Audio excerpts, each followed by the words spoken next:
Hey guys, welcome back to a new video, and I hope you guys are doing great today. And I don't know why I took off my glasses, but that's what I did last time, so here I am.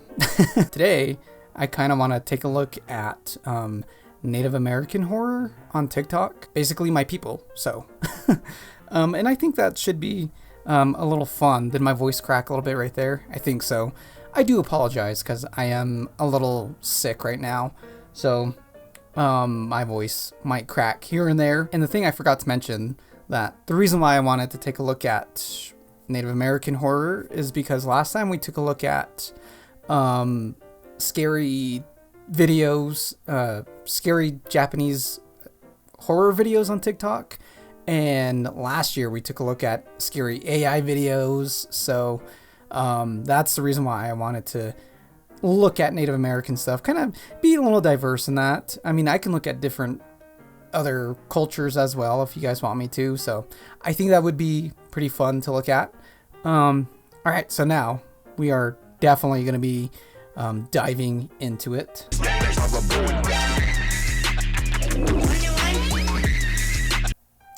A culture whose horrific folklore I'd love to learn more about. I mean, we definitely do have, you know, all sorts of folklore in our culture, but sometimes it is quite sensitive, so rarely will you hear like another Native person talking about, you know, these scary things, just because, again, it's so sensitive that nobody really wants to talk about it, you know, and it's not stuff that people necessarily want to share. Just be careful, just heads up, when you are asking another native or a native about scary things. No one's got more aura than Native Americans dealing with supernatural threats in horror movies. As soon as you introduce Native Americans into a horror movie, it quickly becomes a horror movie for the monster inside it. Because as soon as these guys step in, they are putting in work. Y'all remember how crazy Remick was during Sinners? This man nearly took everyone out by himself and converted them. Never seen and Sinners. Then think back to when he was first introduced in the movie, and we saw this guy running for his life from the Native Americans. He was not trying to mess with them whatsoever. That is a face full of fear. And he was supposed to be the scary part of the film. Same with Pennywise. This man dealt with the Native Americans once and knew that it was time to switch over to children because he was not dealing with that again. These guys created a whole ritual just to trap and stop him. This guy really thought that just because he was some otherworldly creature, he was safe. If you're a monster in a horror movie, you better be praying that the Native Americans don't come for you. Because if they do, it's over. They're already winning. Do you like horror films? I certainly do. Here are some don't miss Indigenous horror films. These films explore Indigenous traditions while revealing struggles against settler colonialism. First up is Night Raiders. This film is set in a dystopian future where Indigenous children are taken from their families. I think we've seen this story before. Second is Clear Cut. It's kind of This cool. is my personal favorite, and it's a classic. It stars Graham Greene. You gotta check it out. Third is Deadlands. You're gonna love this movie. If you're a zombie enthusiast, you gotta check out Blood Quantum. This film offers a unique twist. It's natives that are immune to the disease, while white folks are infected with the zombie virus. Finally, we have Prey from the Predator franchise. Definitely seen that. Here we have a Comanche woman fighting for survival against an alien predator. So grab your popcorn or fry bread and support Indigenous cinema. Scary legends from Native American culture. They'll keep you up at night and blah blah blah blah. Some Native American tribes believe in Wendigos, cannibalistic creatures that hunt humans. Legends say it says people can become Wendigos if they eat the flesh of another human.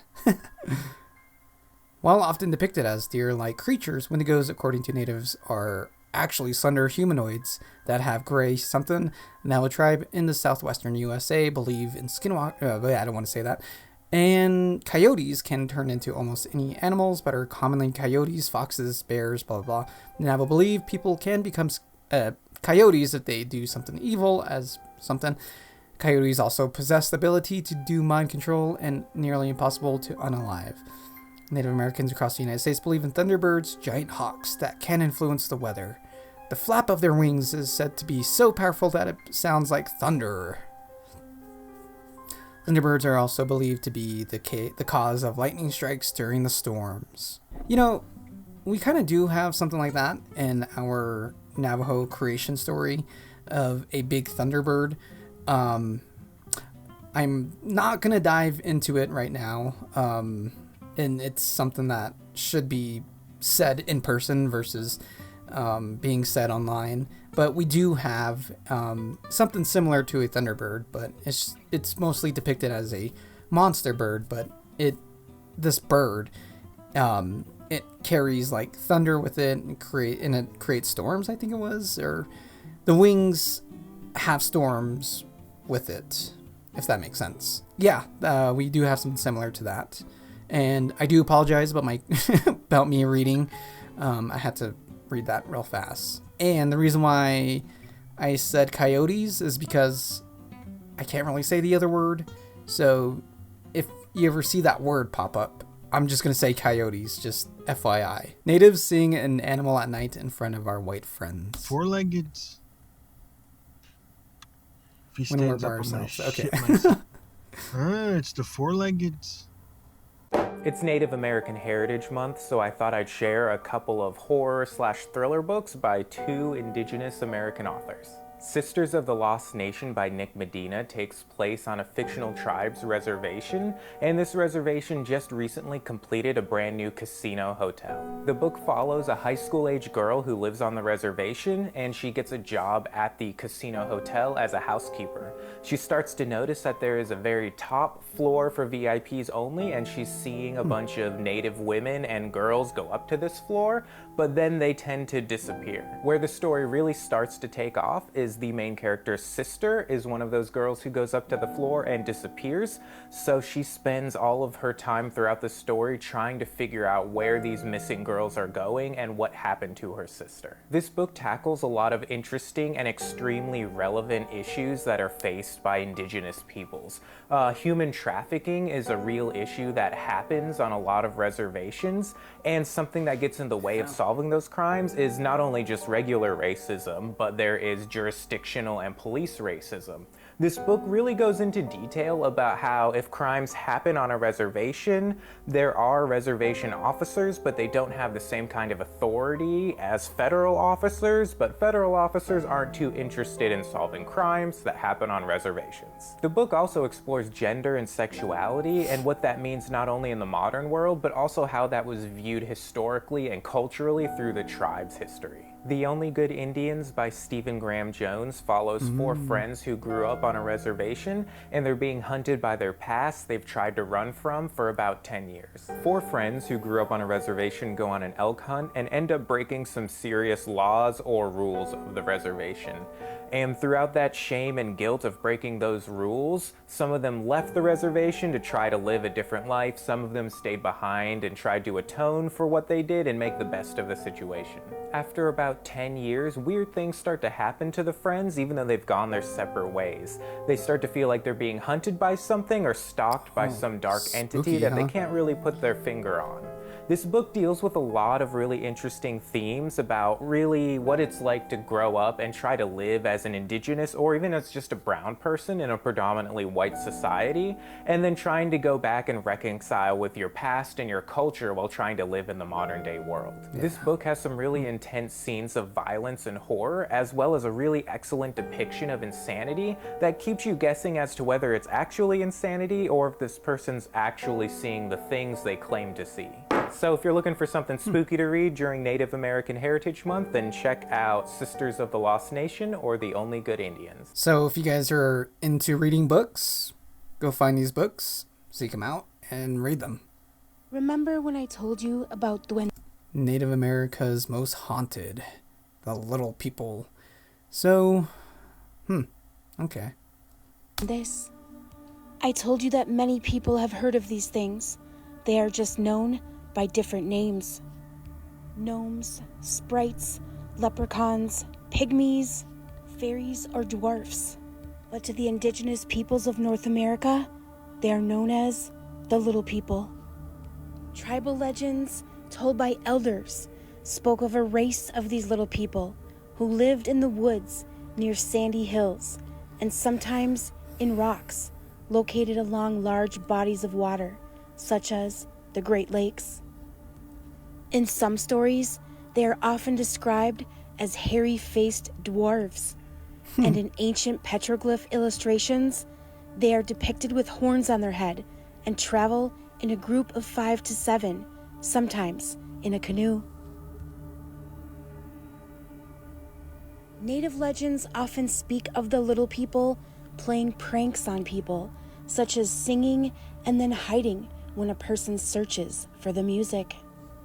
Sometimes they will hide objects from humans, such as car keys, and you will search all over for them, knowing exactly where you left them, but they are not there. Later on, you'll find them in a spot they should not be at all.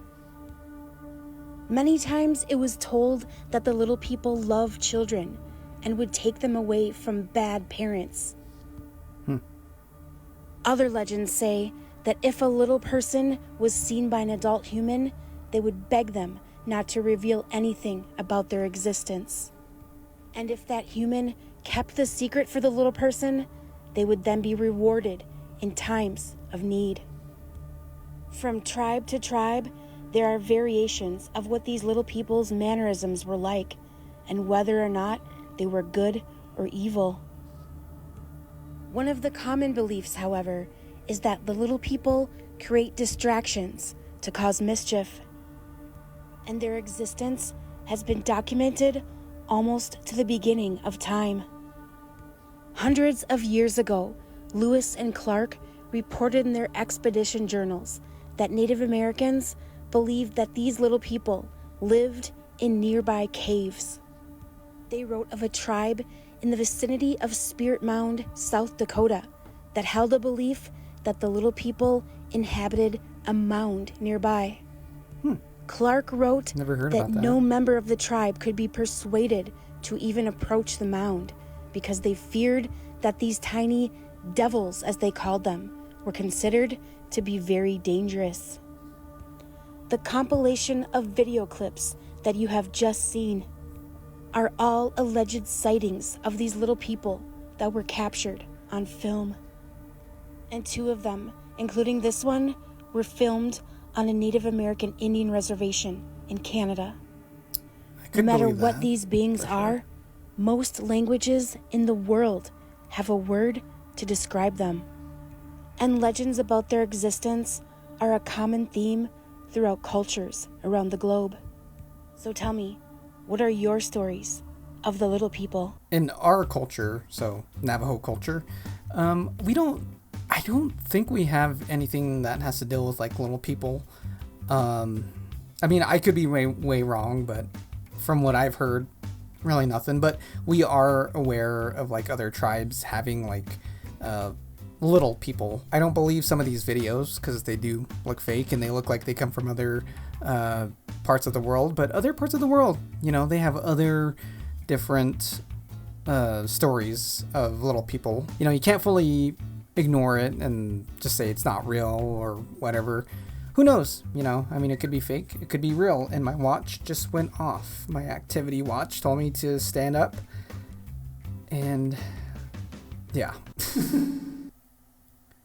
Goes outside after hearing an animal digging through the trash. Realizes it's just a harmless deer. Sees it lift the lid with its front hooves.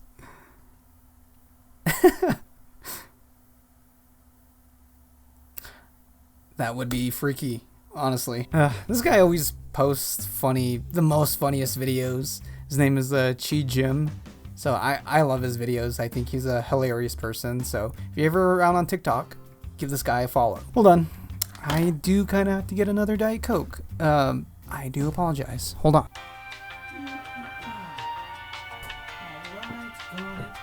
Got it. So who's ready to watch more videos? It's kind of hard to open this without any nails. That's good.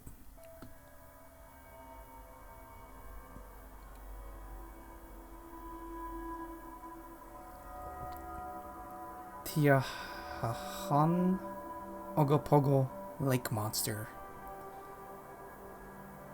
Wendigo Human Eater. The coyote shapeshifter. Menegishi trickster. Bakwas ghost who tempts. Great horned serpent, river monster. Bigfoot, abductor. Two-Face, instant death. I can't even say that. Can't pronounce it. Human eating bear. Flying head feeds on human flesh. My ancestors letting you know they are still around and still watching. What's this?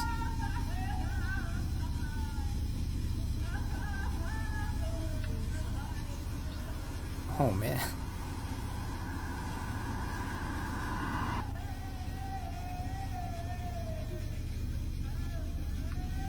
Just imagine being on the dirt roads and being like in a foresty area like that. Trees, whatever.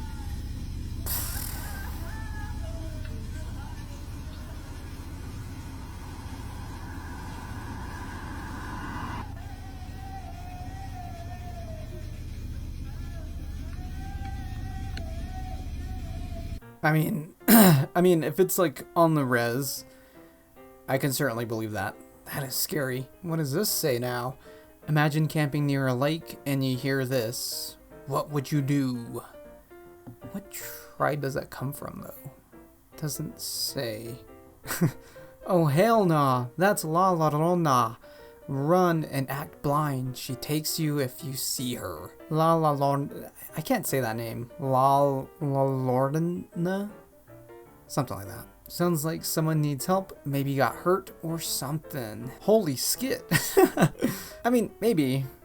But you just never know what's real or what's fake, you know. One of the most terrifying creatures in Native American folklore, I believe, makes its home pretty near our property. And this is just one of my many stories of run-ins that I feel like me and my family have had with these creatures. So tonight I figured I'd give you all a pretty creepy story that happened to me and my wife, Michaela. So when we started this place, there was almost nothing out here. It was just a blackberry farm, essentially. And this is supposedly where we're at in Seminole, Oklahoma, is supposed to be, I'm not allowed to say the word, but it sounds like Papua New Guinea. And it's the most horrifying creature in Native American folklore. This is supposed to be like its home. In fact, there's a house right down the road over in those woods that's like an old decrepit house. No one lives in it. It's like in the woods, and it's known as the Papua New Guinea house. Let's just call it that. It's essentially like these owl creatures. So scary. Anyhow, they have power supposedly, and they can mimic things. And one night I was out here feeding the animals, and it was right before dark, just kind of how it is right now. Felt great outside, just right before dark. And I'm bent over, unlatching a chain for one of the enclosures. And my wife walks behind me, and I remember looking over, and like, this might sound silly, but I remember she was wearing like these little red like booty short type things, and I was always like, heck yeah, like it's my favorite pair of shorts that she wears. And I remember thinking that that's how much stock I took of like her walking behind me, and she was going down the trail, and she was going to feed some animals in the barn a little bit further down the trail. Now, this barn always creeps me out. It's not there anymore. This was like an old decrepit thing that was there when we first moved in here, when we were getting the place set up. And it was just like a temporary thing. But this thing was old. It was dark. There was no lights out there. And it was like getting pretty dark outside. So I remember thinking like, dang, I didn't want to go down there alone, you know. Glad she's doing that part. And I turn and walk back into our house. And when I walk back into our house, I open the door, you know, kick my boots off. And there she is making dinner right by the stove. And I froze for a second, and I was like, how'd you get back up here so fast? Like, how did you beat me up here? And she looked at me just kind of confused and stunned, and she's like, I've been in here cooking dinner for like the last half hour. I don't know what to tell you. And she was not wearing the same outfit that I was thinking that she was wearing just a minute ago. Like, she's got on like sweatpants and a t-shirt. And I mean, I think she's messing with me. So I'm kind of like spinning out and I'm spiraling, because we had already had some creepy stuff happen out here. I've talked about it in previous videos. I'll talk about it again if y'all want me to. But I was never like a real big believer in like all the Native American folklore stuff. My wife is Native American. And when I told her what happened, she's just like, no, like, do not go out there and do not go to that barn. And I was like, well, somebody's got to feed those animals in there. So, but she's like, right now you cannot go out there. That was a lure. That was a mimic. And it is trying to use your mind against you. It was wearing like her favorite my favorite outfit that she would wear. It was using my heart of, like, normally I wouldn't want her to go down there by herself. Just weirdly enough, that day I went back inside. And she was like, something was trying to lure you to go down into that barn by yourself. That's off in the corner of the property. It's so far back in the corner of the property, if you yell back there, you can't hear anybody up front. It's that far down in there. And it was just like this, like, creepy, just like overwhelming feeling of, like, dread went over me after that. And I was like, oh my gosh. And we've had countless weird experiences with what I think are those creatures. The most terrifying thing, like, in Native American folklore ever to me is that. So what do y'all think? I don't know if you've ever had experiences like that happen to you, especially if you're around in the Seminole, Oklahoma area. I would love to hear if you've had any of those kind of run-ins or incidences. And you can just drop them below. I would love to read them. Just a heads up, if you marry into, like, a native person's culture, you're gonna have to deal with these types of things. So, just a heads up. Feels like it's about to rain. Go inside now. Thunderbird? Why is tree branches break? Oh, I've heard about that. The headless flying creatures. I forgot what they were, though. Iroquois? I think that's how you say their name. But it comes from that tribe. Let's see. Let me try to find that. Iroquois. Yeah, so I was correct. Iroquois. So that's where it comes from. I know I read about it, and I've shared this information so long ago. I did a video on, like, Native American, like, urban legends and stuff. That I was like so long ago. But I kind of read about it, and it's a headless creature that goes around. I don't specifically remember what it does, though. So, sorry. I can't really tell you guys. When I saw this, it brought something to my mind, and I wanted to share it with each and every one of you. Now, you've probably seen this on this app before, videos about this type of thing, especially on native TikTok. But there's an old belief amongst indigenous people that you don't whistle at night. Now, we're taught as indigenous people that we're not supposed to talk about such things because it does involve our spirituality. And we are taught that we do not share anything about that. It's a huge taboo. You don't do it. Don't talk about it. Don't record it. Don't do nothing with it. And there's a whole reason for that as well. But I think that this is very educational, and I don't think it crosses any lines. And you know what I mean when I get there. And this is not to take away from anyone's belief. If you really believe that this is your belief, if this is your tradition, by all means adhere to it. And it's not to take away from any of the spiritual side of it. I'm just not going to talk about that, nor should you. But I think that it's important to understand that a lot of our beliefs, a lot of our stories and our mythologies and our teachings come from real life situations, and they come from real danger. And I'm not talking about any unforeseen force. I'm not talking about, anything like that. It comes from a real life or death situations. And what you need to understand is that Native people, just like everyone else on the entire planet, we had squabbles, we had warfare, we battled with other tribes in our areas. We're no different than anyone else. And a lot of these tribes fought in very guerrilla warfare type of ways, right? Even to this day, many of our tribes, we practice things like horse stealing songs. We're singing horse stealing songs or victory songs, scouting songs, and sneaking up on the enemy, right? These are all things that we did. That was our type of warfare. So it was very covert. It was very in the shadows. A lot of the ways that we fought. And so what would happen was that because we understood our tribal neighbors, the ones that we were typically fighting with, that we understood them to a degree, that we understood a lot of their beliefs, a lot of their fears, their story. We knew those things. And oftentimes we would make sure to go out of our way to use those things against our enemies. So when we'd go out and scout a camp, when we'd go and steal horses in the middle of the night, or we would raid something at night, right? What we would often do is that we would paint ourselves or disguise ourselves in ways that would strike fear into the enemy. So ghostly white stripes, things of that nature. And when we would go out in the middle of the night to sneak up on a camp, our way of communicating was through whistling. So you would whistle to one side, they'd whistle back to try to mimic the sounds of nature. But we also understand that whistling is not really a natural sound that's heard in nature at night. So we try to be a little covert. And what would happen was that the other tribe would hear this whistling at night. And whistling at night often meant that something bad was going to happen.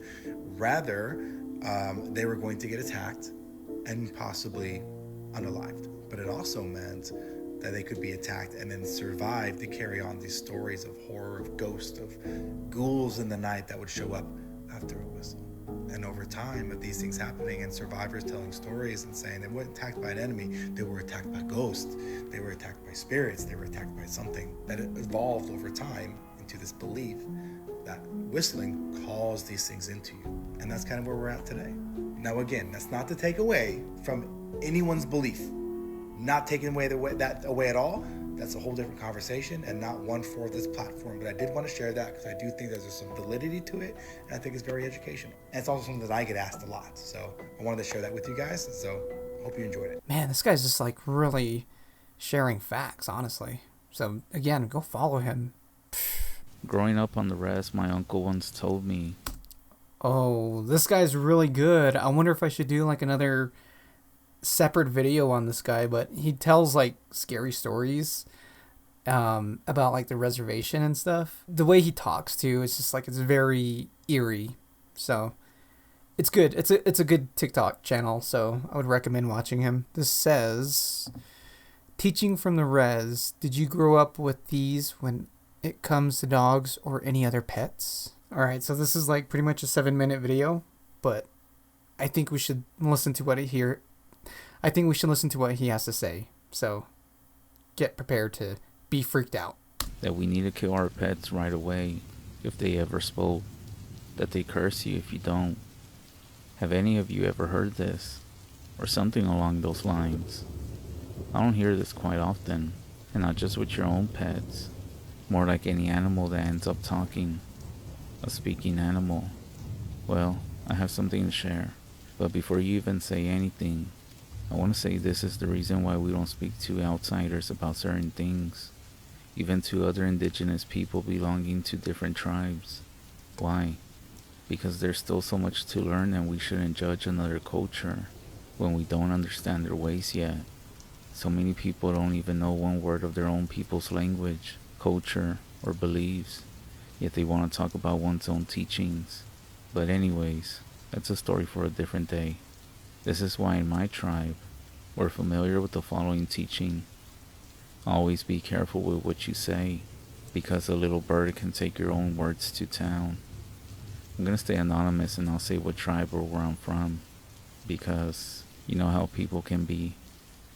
So I grew up on the res. Well, mainly me. I'm the only child, over the summers at least. I guess I didn't really grow up on the res, but over the summers my parents would drop me off with my cousins, with my uncle and auntie, and I would stay with them for a few months. This would happen every summer. They had a small trailer home out in the open, but all around us was nothing but trees and brush. It wasn't so bad. You would often hear the birds, the different critters, but once the sun started going down, it always got quiet out there. The kind of quiet that makes you just want to stay inside. It was strange out there as well. Something strange would happen every summer that I went. I think the land itself was strange or something. Everything was strange up there. It was loud during the day, quiet at night.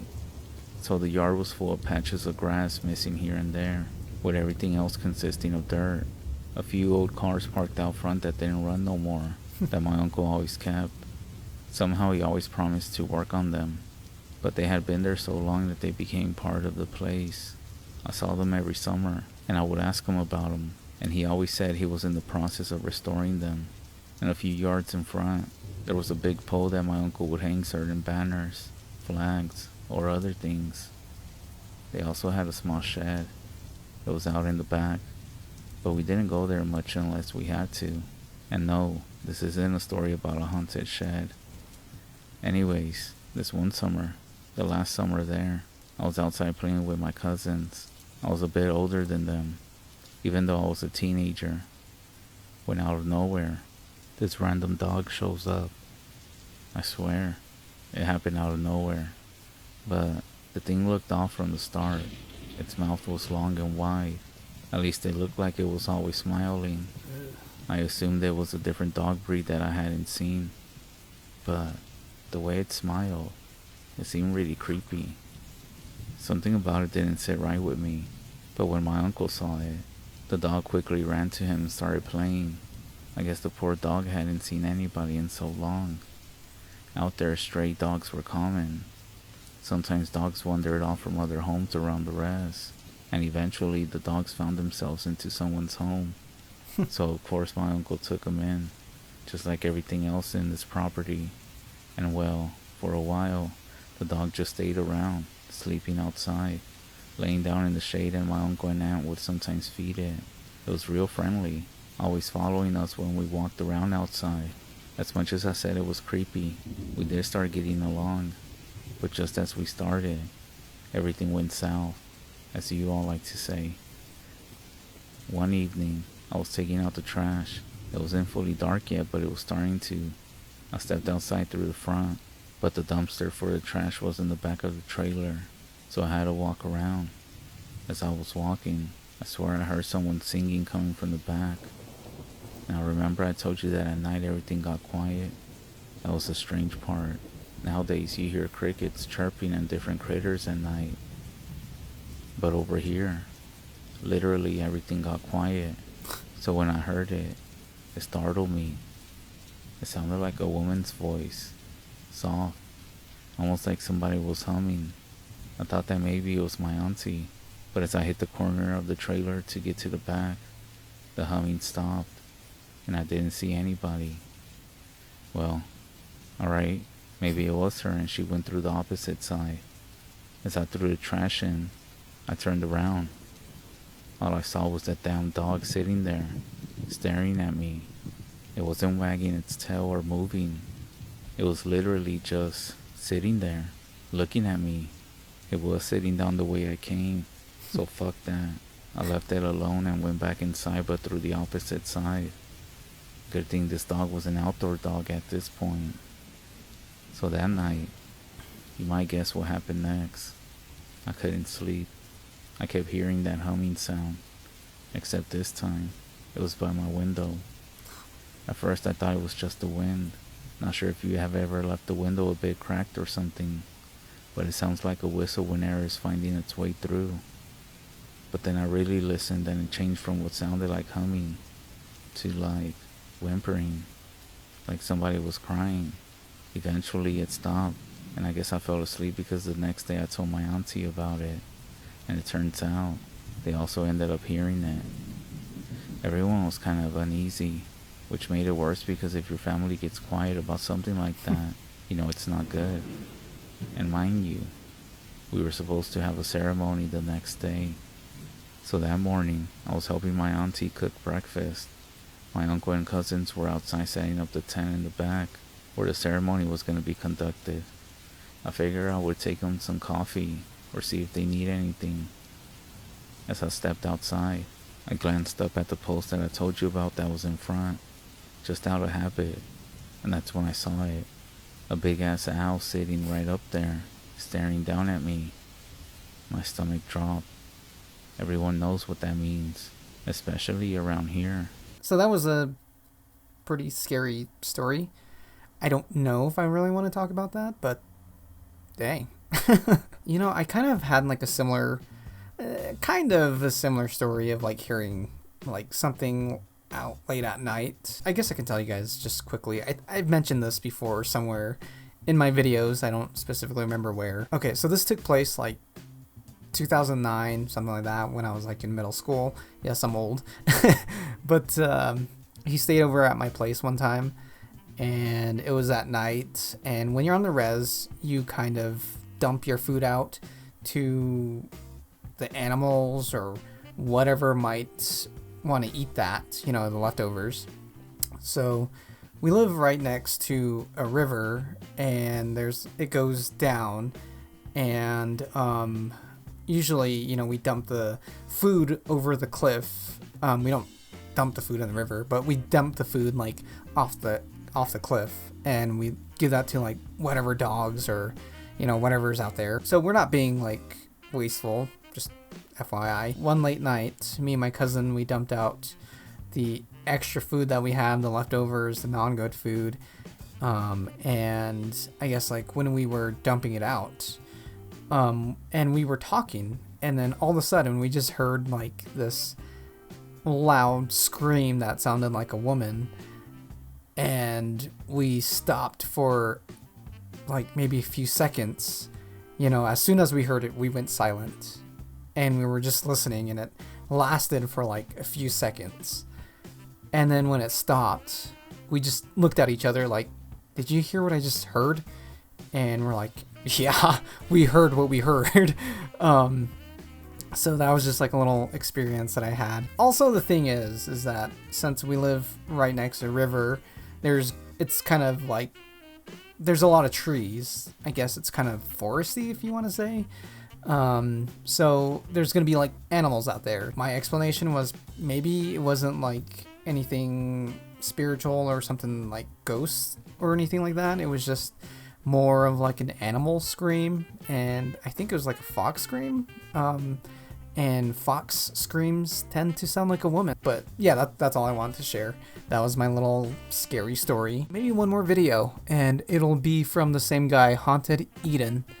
And gosh, I want to do like a separate video on him. So if I ever do like another video on this guy, I'll speak less and add less comments, and we'll just listen in on his stories that he talks about. Ooh, an EMS res story. This one's 5 minutes, so it's almost 6 minutes, which is fine with me. Did you know that EMS personnel witness some of the scariest things on the res?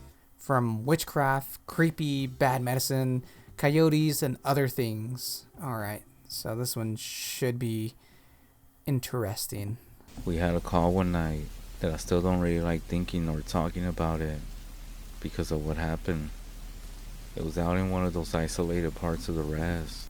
So he says, sorry for when I start losing my voice. Been dealing with being sick for a while now. Okay. Where everything is just dirt. We got dispatched for a woman not responding. No further info. After a few hours, when we finally found the spot, the family was already waiting outside. At least I thought it was family. And the first thing I noticed wasn't them. It was the smell. Something sour, spoiled. Both of us walk inside, and we see the setup right away. Someone had been doing a ceremony. There's all sorts of powders on the ground. A circle of ash. A small fire was still going. But something was wrong. The woman, she looked to be in her 20s. She was lying on the floor, breathing fast, sweating like she had a fever. However, what didn't sit right with me was her eyes. They kept flicking up, like she was looking at something on the ceiling. I got down next to her and she didn't even look at me. She did whisper something in Navajo, but she kept shifting around, small jerks, her eyes flickering. At some point I swear they even rolled back. I looked at her family, and that's when I realized there were no adults here. I mean, they were, but there wasn't a dad or a mom. I then asked what happened, and everybody got quiet, like they didn't want to say anything. Then, an older woman came out from a bedroom, and she was like, they tried doing a ceremony they weren't supposed to do. They came to me for help, but I told them it might be too late. I was confused at this point. Everyone was yelling to do something. Was she gonna be alright? But then I started asking, what were y'all doing? I remember asking and nobody could give me a good answer. Now personally, I won't tell you too much, but basically they were doing a ceremony they had no business doing, and stuff went wrong. They came over to Grandma for help. Apparently one of them was her sister, because she was like, don't touch my sister unless you have to. I told her that we needed to take her in. She was starting to shake, and her heart was all over the place, and this was now an urgent situation. I told him that she needed to get transported, that she was getting worse by the minute. The grandma shook her head. You can't take her. You aren't the only one who came here tonight. Thought she was talking about other family, or maybe someone stopped by before us. And right when she said it, the woman on the floor arched upward, almost like somebody had grabbed her spine and was trying to pull her towards the ceiling.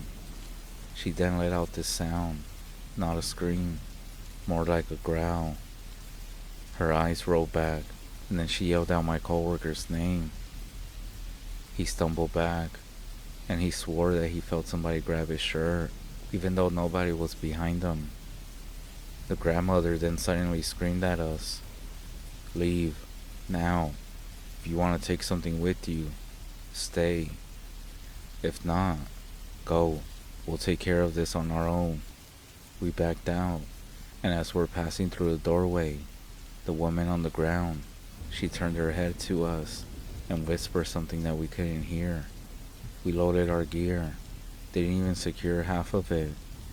We ended up leaving, against everything that we're trained to do. We tried to get them to reconsider, but they refused. We got back to the station shaken up. We didn't talk much. We didn't sleep. 2 days later, dispatch told us the woman died the next night. The grandmother had said that she lost the fight, that whatever tried to come through, it took too much from her. And here's the scary thing.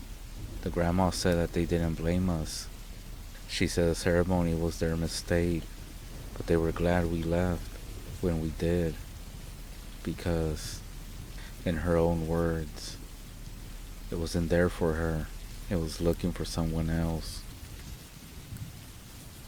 I could sit here and tell you stories like this for weeks. That's the thing about working out here. The longer you stay on the res, the more you realize how many strange, unexplainable things you end up carrying with you. These are just the ones that came to my head tonight, the ones that I'm actually allowed to share. And believe me, what I told you is nothing compared to the deeper stuff that people talk about. I heard stories about skinwalkers appearing in the middle of a healing ceremony that was done at the wrong time, about teenagers messing around with something sacred, laughing like it's a joke, until they end up getting something that follows them home. I've been getting calls to all types of homes, including Hogans, to receive a blessing, or sometimes to even enter. There's a lot of stuff out here that we don't talk about, unless we have to. Not because we're scared, but because some of these things, they're better left quiet, better left in the dark, where they belong. Yeah, I have no doubt that there probably are a lot of scary EMS stories from reservations, and I'm actually intrigued by that. I do want to hear more of these EMS stories, and I've heard scary EMS stories before, but not specifically from reservations, so I am interested in hearing other EMS reservation stories. So if you guys have some, and if you guys are EMS, or if you guys know some, definitely recommend them to me and I'll read them. I don't know if I'll ever probably share it on the channel, but I kind of want to read some. I'd like to read some of those. Bet there's a lot. I mean, gosh, ever since the start of EMS, service, probably definitely a lot of stories, scary stories around. Well, that does it for this video. I hope you guys enjoyed this. In that case, this ends the video. Subscribe, like and share this video. And as of right now, I am going to head to bed, and my bed is right behind me, and I will be in my covers, and I will come out of the covers when it is daytime. I'm currently recording this at night, and it's sketchy. Have a good day, guys, and stay healthy. Eat a lot of vegetables and drink water. All right.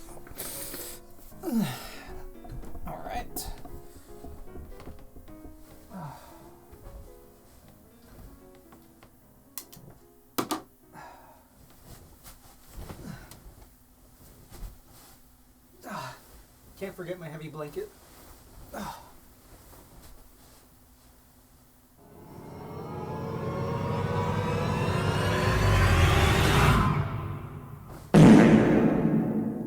Sorry.